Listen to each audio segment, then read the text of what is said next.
मुरली है अमृत की धारा, है धारा जो देती सुखों का सहारा।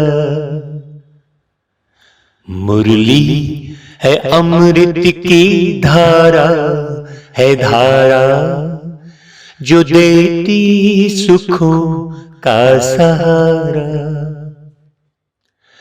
भूले जीवन में हो जाए बाबा मुरली में समझाए, तुम्हें देवता बनना है प्यारा, देखो गलती न करना दोबारा।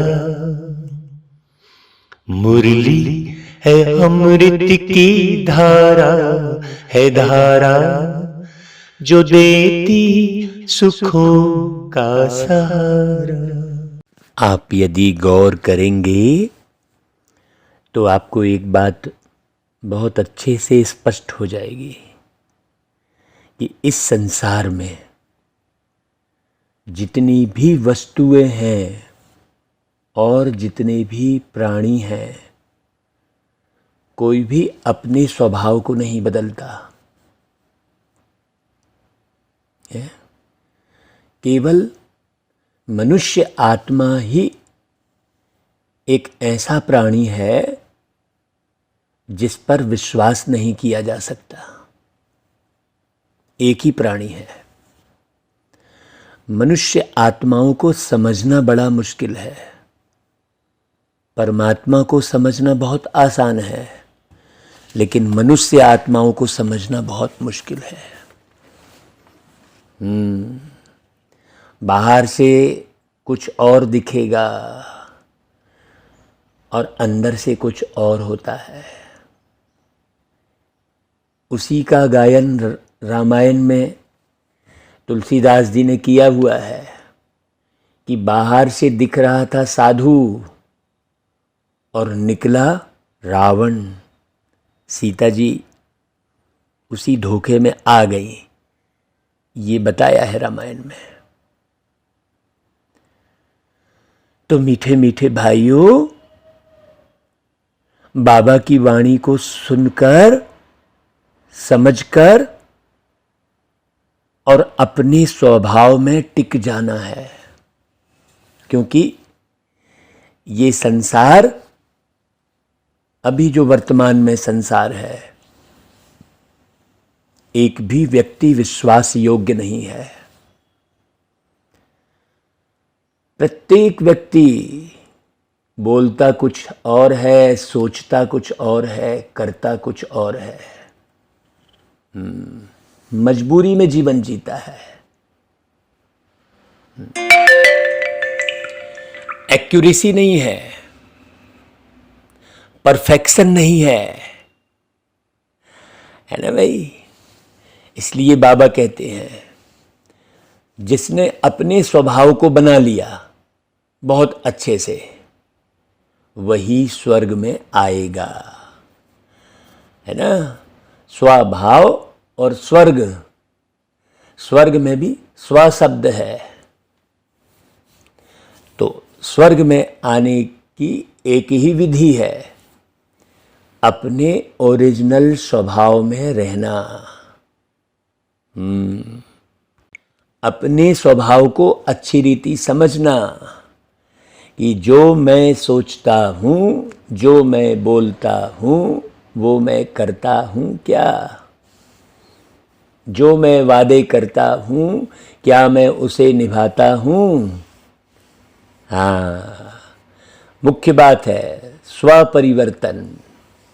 इसलिए बाबा कहते, मीठे बच्चे, स्वीटेस्ट बाप आए हैं स्वीट बनाने, मीठा बनाने।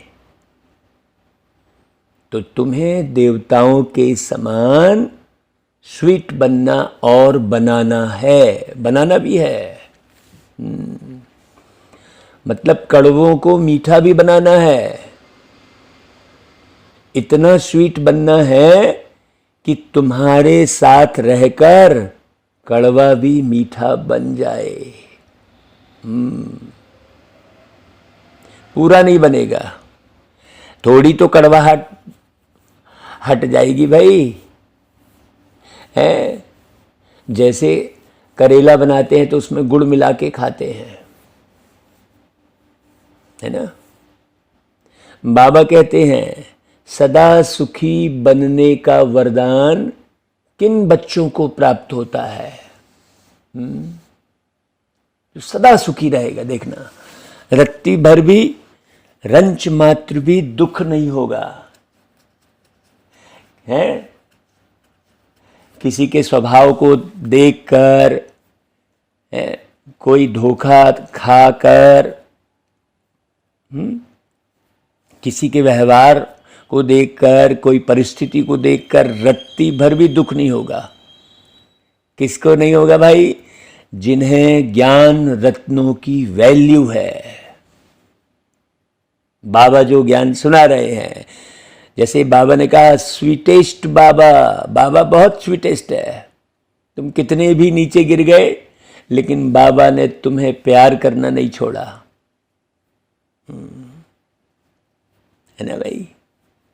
बहुत अच्छी रीति समझना भाई।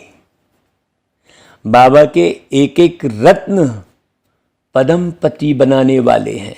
जो इस बात को अच्छी रीति समझ जाएगा कि एक एक रत्न बाबा के पदम पति बनाने वाले हैं। तुम बच्चे इन रत्नों को धारण कर रूप बसंत बनो। कुछ भी हो जाए ये रत्न मत हटने पाए।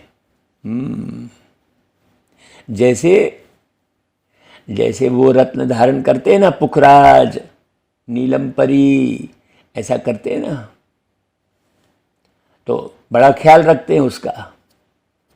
और उस रत्न को माने एक प्रथा है, दूध में नहलाते हैं बीच बीच में। तो तुम्हें कौन से रत्न धारण करने हैं? वो तो पुखराज भाई, कुछ भी कहो, है तो एक पत्थर ही, मान लिया ये पुखराज। वो नीलम, नीले रंग का पत्थर ही है, मान लिया नीलम। पत्थर में भावना बिठाई। सोचो, जब पत्थर में भावना बैठ सकती है और वो फायदा दे सकता है, तो फिर ज्ञान रत्नों को धारण कर कैसे नहीं रूप बसंत बन सकते भाई। इसलिए बाबा कहते हैं मुख से सदैव रत्न निकलते रहे तो सदा सुखी बन जाएंगे। हाँ, किसी को भी कुछ मत बोलो, तुम कुछ नहीं कर सकते, तुम ऐसे धोखे देते हो, ऐसा मत बोलो। सब जानते हुए भी मिठास में रहो। हाँ, जान लो, समझ लो ये व्यक्ति ऐसा है, लेकिन अपनी मिठास को मत खत्म होने दो। बाबा कहते हैं जो बच्चे मीठा बनते हैं उन्हें प्यार के सागर परमपिता परमात्मा बाप भी देखकर खुश होते हैं और सदा सुखी बनने का वरदान देते हैं। तो तुम बच्चे इसी वरदान से एवर हेल्दी एवर वेल्दी बन जाते हैं। ये बड़ी गूढ़ी बात है, इसलिए अपनी मिठास बिल्कुल नहीं छोड़ना। हाँ, नहीं थोड़ा तो चिल्लाना पड़ता है, थोड़ा बोलना पड़ता है, नहीं, मीठा बनना है। देवताएं बहुत मीठे थे और उनको मीठा बनाया किसने? अच्छा, पूरे समय मिठास किसके अंदर रहेगी? जिसके दिल में प्यार के सागर परमात्मा बैठे होंगे। वो गीत है, आ गए दिल में तुम कहाँ जाओगे। कितना मीठा गीत है, सुनना भाई इस गीत को। भल बनाया फिल्म वालों ने है, परंतु वे तो कुछ भी जानते नहीं। लेकिन तुम मीठे बच्चे इस बेहद के नाटक में पार्ट बजा रहे हो, तो तुम्हें सब मालूम है। बेहद के ड्रामा में बेहद के परम पिता परमात्मा बाबा का भी अब पार्ट चल रहा है, सम्मुख। बेहद के बाप भी अभी पार्ट बजा रहे हैं, सम्मुख सामने बैठे हैं बिल्कुल। ये कितनी खुशी की बात है। तो तुम बच्चों को स्वीट बाबा ही नजर आता है। आत्मा इन नयनों से, मतलब शरीर के आर्गन से एक दो को देखती है। आत्मा भी जो सम्मुख बैठी है वह जानती है, जिनके लिए बाबा कहते हैं स्वीट चिल्ड्रन, मीठे बच्चे। बाबा कहते हैं मैं सब बच्चों को बहुत स्वीट बनाने आया हूं। माया ने तुमको बहुत कड़वा बना दिया है। मुख्य माया कहां से प्रवेश करती है? मैं ये करता हूं, मैं वो करता हूं, मैं ये नहीं कर सकता, मैं वो नहीं कर सकता, ये मैं। और दूसरी मेरा। ये मैं और मेरा, ये दो शब्द माया के प्रवेश द्वार हैं। उससे व्यक्ति कड़वा बन जाता है। तो यह प्यारे बाबा ही आकर समझाते हैं। ऐसी समझाइश तो आज तक किसी ने नहीं दी। बाबा समझा रहे हैं, देखो बच्चे तुम कितने स्वीट थे। बरोबर तुम जब मंदिरों में जाते हो तो देवताओं को कितना स्वीट समझते हो, देवताओं को कितनी मीठी नजर से देखते हो। है कहाँ मंदिर खुले तो स्वीट देवताओं का दर्शन करें। बनावट तो भल पत्थर की है, परंतु समझते हैं यह स्वीट होकर गए हैं। शिव के मंदिर में जाते हैं, वो भी बहुत स्वीटेस्ट है, तो जरूर शिव बाबा भी होकर गए हैं ना। स्वीटेस्ट थे स्वीटेस्ट, मीठे से मीठा बाबा जरूर भारत में ही आए होंगे ना भाई। मंदिरों में जो भी हैं वो सब होकर गए हैं, तब तो उनके मंदिर बने हैं, और जरूर कुछ करके गए हैं। ऐसे चरित्रहीन व्यक्तियों का थोड़ी मंदिर बनता है।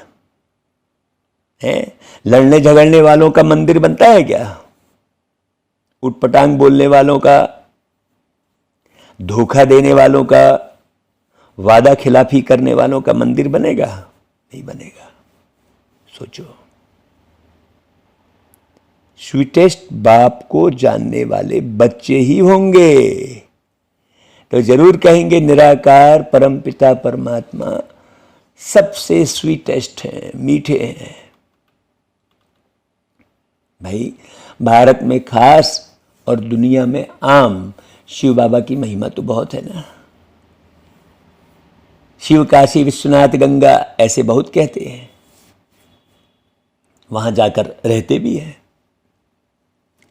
यह बाबा भी सब तरफ चक्कर लगाकर आए हैं। कौन से बाबा? ब्रह्मा बाबा।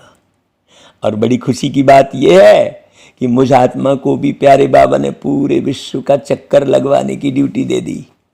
और देखो पूरा भारत तो लगभग बाबा ने घुमा ही दिया, विदेशों में भी ले गए। वही ड्यूटी तो मुझ आत्मा को भी मिल गई भाई। तो मनुष्य शिव की कितनी महिमा करते हैं।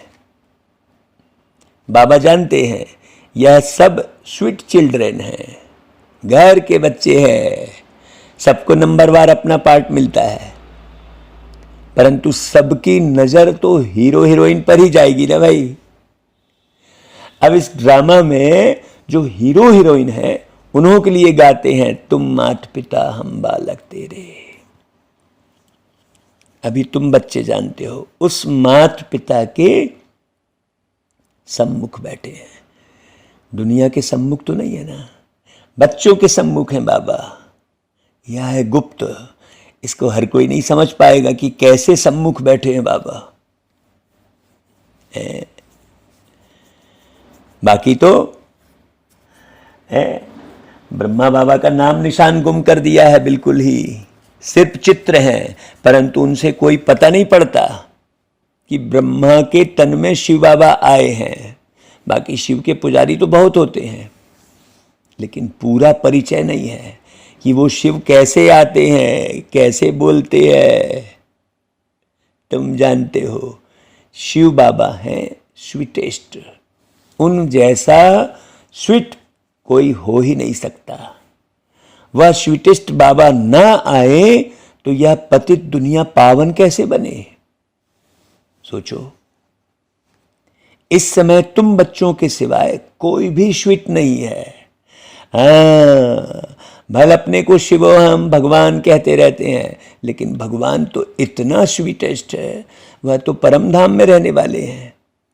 तुम फिर इस पतित दुनिया में कैसे रहते हो भाई? जब शिवो हम कह रहे हो तो है, कहते हैं शिवो हम भगवान हैं।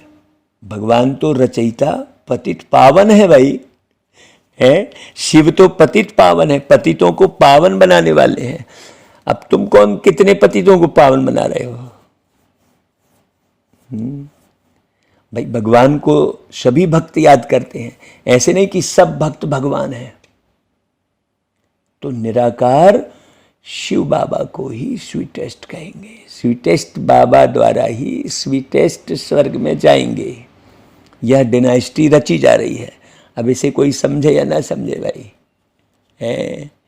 स्वीटेस्ट बाबा हमको मोस्ट बिलवेट स्वीट बना रहे हैं, तो जो जैसा होगा वैसा बनाएगा ना भाई। बाबा कितने मीठे हैं। मीठा मीठा कहकर बाबा हमको भी मीठा बना ही दिया। भर के मोहब्बत की बाहों में मेहनत से हमको छुड़ा ही लिया। बाबा ओ बाबा मीठे प्यारे सबके दुलारे हो। ऐसे गीत निकला था ना भाई, हृदय से प्रस्फुटित हुआ था ना अपने आप। रिकॉर्डिंग कर रहे थे और रिकॉर्डिंग करते करते ये नया गीत बन गया था अचानक से, बाबा की याद में। बाबा कहते हैं मैं तो निराकार हूं। बच्चे तुम आत्माएं भी निराकार हो। तो शिव के मंदिर में शिवलिंग की पूजा होती है ना भाई, यज्ञ रचते हैं तो शालिग्राम और शिव बनाते हैं। तो निराकार बनो, उनकी पूजा करते हैं शालिग्रामों की। बहुत बड़े बड़े सेठ लोग यज्ञ रचते हैं, रुद्र शिव का भी लिंग बनाते हैं और फिर शालिग्राम भी बनाते हैं। ब्राह्मण लोग फिर पूजा करते हैं। तो तुम ब्राह्मण ही पूज्य थे, फिर तुम ही पुजारी बने हो। शिव का लिंग बड़ा और शालिग्राम छोटा बनाकर पूजा करते हैं, तो उनका नाम ही है रुद्र यज्ञ।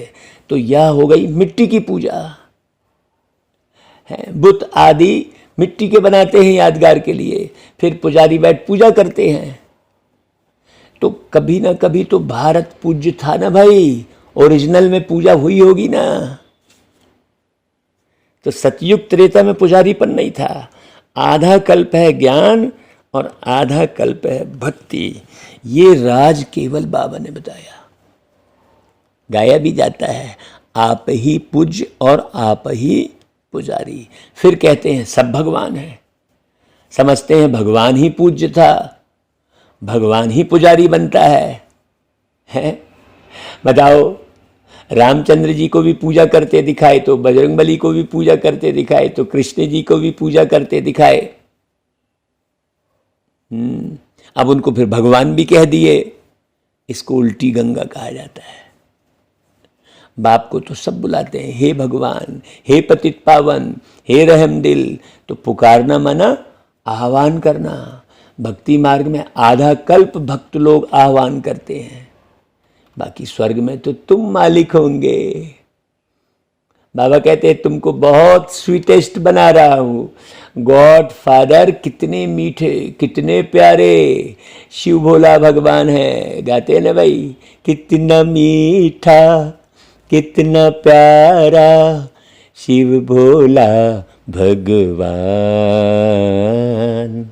है ना भाई। शंकर का नाम तो नहीं डालेंगे ना। शिव निराकार और शंकर आकारी, दोनों को मिलाना तो बिल्कुल गलत है ना भाई। किसी को कुछ भी नहीं मालूम। सोचो, मनुष्य कोई के भी मंदिर में जाएंगे तो पूजा एक ही निराकार की करेंगे, बाकी तो सबको मिला देते हैं। अच्युतम केशवम है कृष्ण नारायणम, ऐसा करके गीत गाते हैं। अब राम कहाँ और नारायण कहाँ, सबको इकट्ठा कर दिए हैं। व्यास कौन थे यह भी कोई नहीं जानते। वास्तव में सच्चे व्यास सुखदेव के तुम बच्चे हो। बाबा बैठ सहज योग की नॉलेज सुनाते हैं और उस सुखदेव के हम बच्चे हैं, सच्चे सच्चे व्यास। देखो यहाँ भी ड्यूटी बाबा ने मुझात्मा को दी। कैसे भागवत सुनवा रहे हैं बाबा, मुझात्मा को निमित्त बनाए। तो हम ब्राह्मण हैं, हमको प्रैक्टिकल में बैठ सहज राजयोग सिखलाते हैं बाबा, जिससे हम मनुष्य से देवता बनते हैं। तो सोचो दिव्य गुण कितने आए। हाँ, बस केवल ओम शांति कहने से थोड़ी हो जाएगा। हमारे अंदर गुण कितने आए, हम जवाबदार कितने बने, हम वफादार कितने बने, हम ईमानदार कितने बने, हम फरमान बरदार कितने बने, ये चेक करना। हाँ भाई, देवताओं के आगे जाकर सब गाते हैं हम पापी नीच कड़वे हैं, तो जरूर वो देवता बहुत मीठे हैं ना भाई। इन लक्ष्मी नारायण ने ही 84 जन्म लिए हैं। तत्वम। अब सोचो, इतने लोग मुरली सुन रहे हैं, कौन उनमें से लक्ष्मी नारायण है किसी को भी थोड़ी पता है। यह नॉलेज तुमको ही मिलती है, मतलब लक्ष्मी नारायण बनने वालों को ही यह नॉलेज मिल रही है। जो रोज मुरली सुनता है बड़ी लगन से, फकुर से, हाँ, और बाबा जैसा कह रहे हैं वैसा बनता है, समझ ले वो अपने आप को कि वो लक्ष्मी नारायण बनने की लाइन में खड़ा है। बाकी लक्ष्मी नारायण में वहां यह नॉलेज नहीं होगी है। हम वहां यह नॉलेज देकर किसी को देवता नहीं बनाते हैं। सतयुग में बाबा नॉलेज नहीं देते हैं, तो फिर बाकी क्या काम करें भाई। वाकई में यहां तो कितने काम हैं। अभी हम स्वीटेस्ट बाबा के बच्चे हैं, फिर श्री लक्ष्मी नारायण बनेंगे, तो अभी तो मुख्य कार्य है भाई है। तुम जानते हो हम स्वीटेस्ट फादर से स्वीटेस्ट बनते हैं। शिव बाबा है ही श्री श्री मीठे ते मीठा, उनसे हम भी मीठे बनते हैं। अभी हम अपने को श्री श्री नहीं कह सकते, यह सब समझने की बातें हैं। हाँ, मतलब अभी आप किसी अभिमान में मत आ जाओ कि मैं ऐसा ज्ञानी, मैं ये, अपने नाम मान शान में मत डूब जाओ अभी। अरे भाई, तुम जितना अशरीरी देही अभिमानी बनेंगे और मीठे बाबा को याद करेंगे, उतना मीठे बनेंगे। तो देही अभिमानी बन बाबा और वर्षे को याद करना है। या एक मुख्य बात बिल्कुल मत भूलो, बाबा खुद कह रहे हैं मुझे याद करेंगे तो मेरे जैसा मीठा बन जाएंगे। तो ऐसे बनाने वाले बाबा को कितना याद करना चाहिए भाई है। देखो बाबा ऐसे हैं जैसे मिठास के एक पहाड़ हैं। कहते हैं ना, सिमर सिमर सुख पाओ। कोई सिमरनी नहीं है, सिमरनी है, माला नहीं फेरनी है, सिर्फ याद करना है। कोई काउंटिंग नहीं करनी है कि 108 बार हम नाम लेंगे। क्यों भाई, फिर 109वीं बार क्या करोगे आप माला एक ठो ले लिए और 108 बार राम का नाम लोगे, फिर 9वीं बार में क्या करोगे है। 109वीं बार में फिर 110वीं बार में क्या करोगे। नहीं भाई, आपको निरंतर याद करना है। याद बिल्कुल अलग चीज है। अब आप सोच कहेंगे नहीं हमारे पास इतनी फुर्सत क्यों? याद करने की फुर्सत के लिए क्या जरूरत है भाई? आप तो कर्म करते हुए किसी को याद कर सकते हो। कोई को भी यह पता नहीं है कि यह माला किसकी याद में बनी हुई है। सिर्फ राम राम करते रहते हैं, माला फेरते रहते हैं। अभी तुम समझते हो हैं?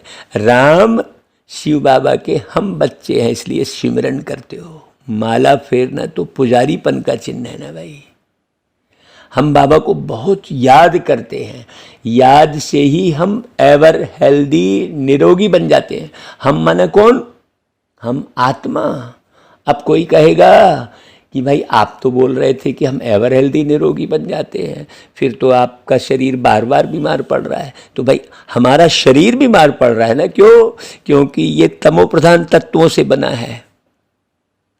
लेकिन हम तो बीमार नहीं पड़ रहे हैं ना भाई। है ना? बीमारी कौन सी है? आत्मा की बीमारी अलग और शरीर की बीमारी अलग। आत्मा जब बीमार पड़ती है तो शरीर बार बार बीमार पड़ता है। तो बाबा बार बार कहते हैं अपने को अशरीरी समझ, मुझे याद करो तो बेड़ा पार है। अभी देखो अशरीरी समझते हो क्या अपने को? बार बार किसी के निंदाचारी में आ जाते हो, किसी ने कुछ थोड़ा सा व्यवहार खराब किया तो मूंझने लग जाते हो। बाकी कोई 10-20 भुजा या सूंड वाला कोई मनुष्य नहीं होता है ना। कोई छींकने से देवता निकल आएंगे। अब ऐसी ऐसी कहानी गढ़ दी है छींकने से देवता निकल आए, या बातें अब सुनते हैं तो समझते हैं बाबा ये सब क्या है? वो मंदराचल पर्वत उठा लिए तो वो वासुकी नाग लगा दिए, तो उन वासुकी नाग रस्सी बना लिए। कितनी कहानी गढ़ दी है भाई। ये सब है भक्ति मार्ग की सामग्री। सतयुग में यह कुछ भी नहीं होगी। भक्ति आधा कल्प चलती है, ज्ञान कोई आधा कल्प नहीं चलता है। ज्ञान की प्रारब्ध आधा कल्प चलती है। देखो बड़ी गहरी बात। हाँ, ज्ञान से 21 जन्म का वर्षा मिलता है। तो जैसे वह भक्ति का वर्षा मिलता है, भक्ति पहले सतो प्रधान थी, फिर सतो रजो तमो हो जाती है।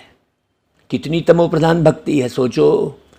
हाँ, जैसे यह भी बाबा से वर्षा मिलता है तो फिर पहले सतो प्रधान, फिर सतो रजो तमो में आते हैं।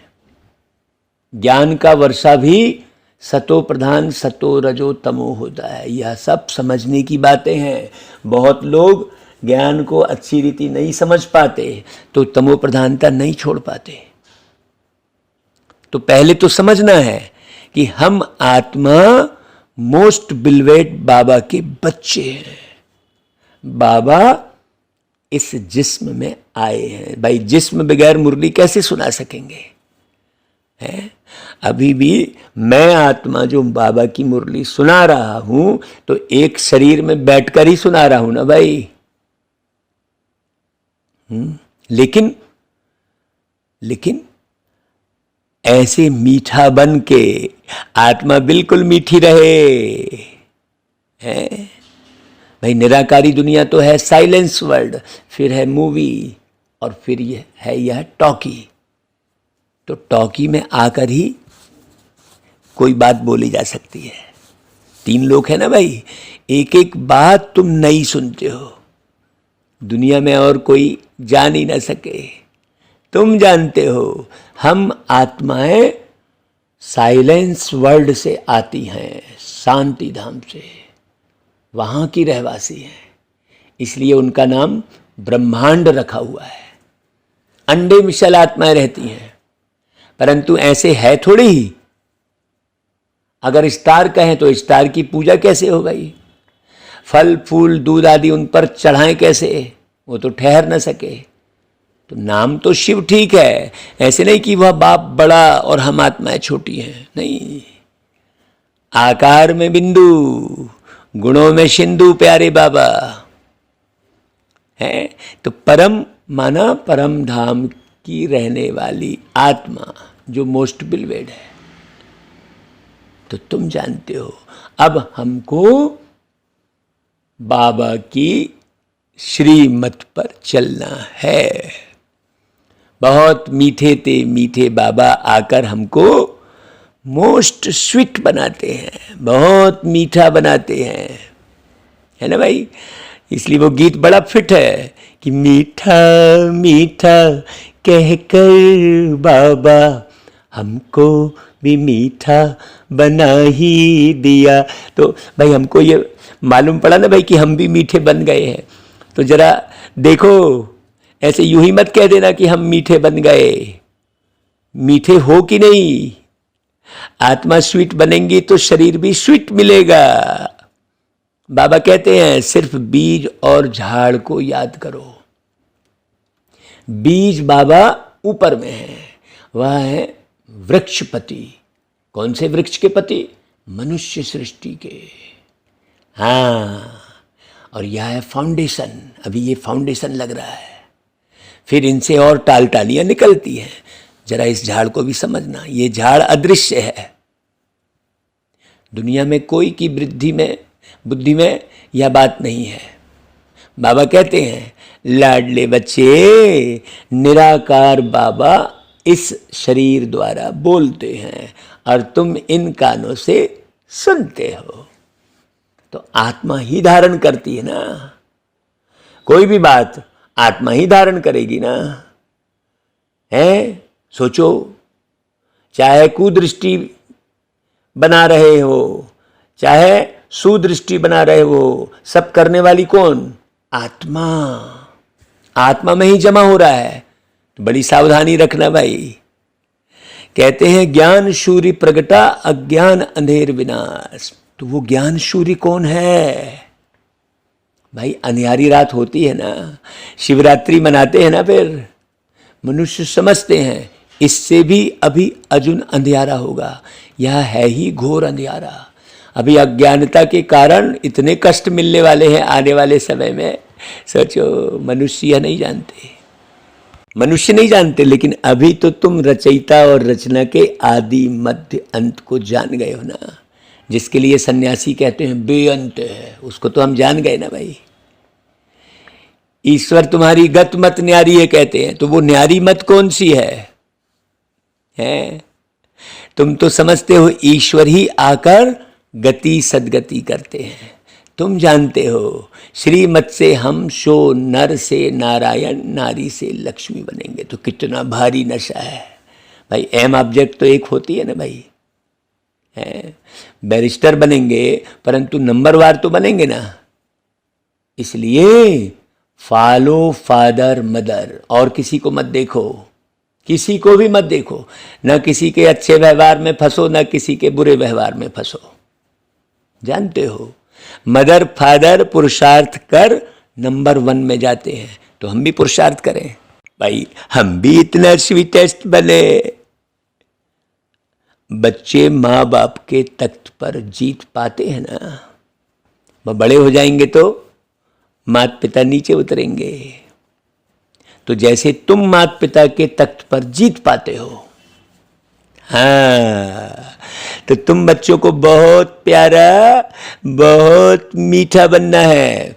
तुम्हारे मुख से सदैव रत्न निकलने चाहिए। रूप बसंत तुम हो। उन्होंने तो बस एक कहानी बैठ बनाई है, बाकी है यह ज्ञान रत्न है। बाकी जो जिनके तन में बाबा आए हैं वो तो जवाहरात को अच्छी रीति जानते हैं भाई। सबसे ऊंच जवाहरात का धंधा गिना जाता है। यह भी ज्ञान रत्न है। एक एक रत्न की धारणा होती है। इससे तुम अनगिनत पदमपति बनते हो। तुम्हारे महलों में कैसे सोने की ईंटें हीरे जवाहरात लगते हैं। बड़े सुखी रहेंगे, एवर हेल्दी एवर वेल्दी बनेंगे। यह जैसे कि बाबा वरदान देते हैं। जितना मीठा बनेंगे उतना प्यारे बाबा खुश होंगे। भाई स्कूल में टीचर स्टूडेंट को तो जानते हैं ना, कौन स्टूडेंट कैसा है। यह तो बेहद के बाबा हैं, बेहद के टीचर हैं, बेहद के सदगुरु हैं। कैसे नहीं जानेंगे, सोचो। तो अभी तुम बच्चे सामने बैठे हो तो मुरली भी ऐसी निकलती है, परंतु फिर ज्ञानी तू आत्मा को बाबा यहां रहने नहीं देते, कहते हैं जाओ, जाकर मनुष्य से देवता बनाने की सेवा करो। देखो कितनी गहरी बात बोले बाबा। ज्ञानी तू जो आत्मा है, बाबा उसको रहने नहीं देते एक जगह पर।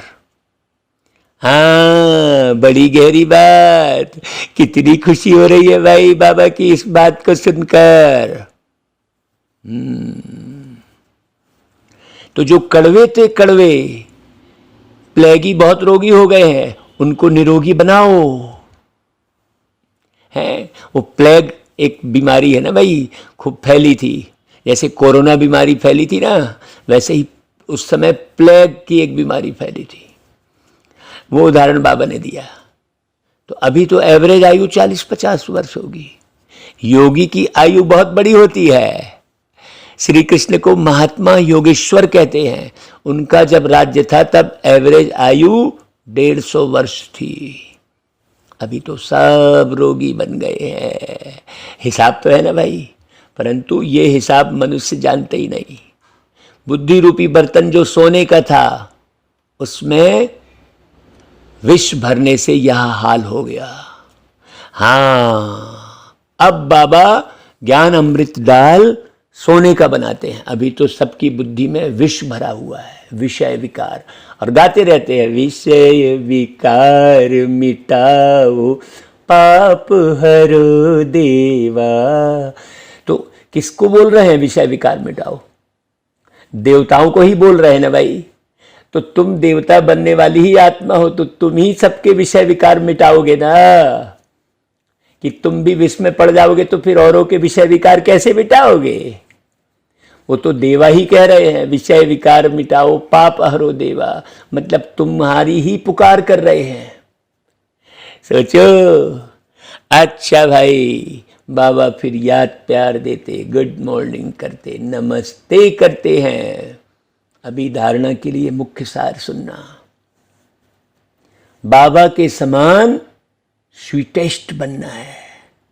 मुख से कभी कड़वे वचन नहीं निकालने हैं, सदैव मीठा बोलना है। ये पक्का करो, नहीं तो जरा जरा सी बात में फिर कड़वे हो जाते हो। दूसरी पॉइंट, बाबा हमको जो अमूल्य ज्ञान रत्न दे रहे हैं, उनकी वैल्यू को समझ अच्छी रीति धारण करना है। वैल्यू को कैसे समझेंगे? जब बाबा के ज्ञान के पॉइंट को एक एक अर्थ सहित समझेंगे बहुत अच्छे से, और बहुत मीठे होकर लोगों को सुनाएंगे। ऐसे नहीं कि पढ़ने के अंदाज में पढ़ दिए, नहीं भाई, ये तो प्रैक्टिकल जीवन है। मुरली क्या है? प्रैक्टिकल जीवन है। मुरली क्या है? व्यवहार है। व्यवहार को कोई पढ़ा जाता है क्या? सोचो, व्यवहार निभाया जाता है। तो समझो अच्छे से। अच्छा भाई वरदान, अपने हर्षित चेहरे द्वारा प्रभु पसंद बनने वाले खुशियों के खजाने से संपन्न भव।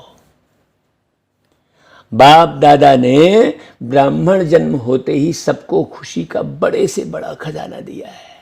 भाई यह ब्राह्मण जन्म की गिफ्ट है, खुशी। बाप दादा हर बच्चे का चेहरा सदा खुश देखना चाहते हैं। सदा हर्षित चेयरफुल चेहरा ही प्रभु पसंद है, और हर एक को भी वही पसंद आता है। तो सदा खुश रहने के लिए यही गीत गाते रहो कि पाना था वो पा लिया, अब काम क्या बाकी रहा। है ना भाई? है, सब कुछ पा लिया है हमने, सब कुछ पा लिया है हमने, अब पाना कुछ बाकी नहीं, अब पाना कुछ बाकी नहीं। हर एक प्यास बुझी है मन की, हर एक प्यास बुझी है मन की, अब आत्मा प्यासी नहीं, अब पाना कुछ बाकी नहीं। जब ऐसे नशे में रहोगे ना, ऐसे नशे से कहो कि हम खुश नहीं रहेंगे तो कौन रहेगा भाई, है ना। जब ऐसे नशे में रहेंगे तो सबको नशा चढ़ा सकेंगे। अच्छा भाई, स्लोगन, निराकारी निरहंकारी स्थिति में स्थित रहकर विश्व को प्रकाशित करने वाले ही चैतन्य दीपक हैं। देखो कितनी गहरी बात। निराकारी और निरअहंकारी स्थिति में स्थित रहो तो विश्व को प्रकाश स्वतः ही फैलेगा। फैल रहा है, ये महसूस होता है कि नहीं? अच्छा भाई, ओम शांति।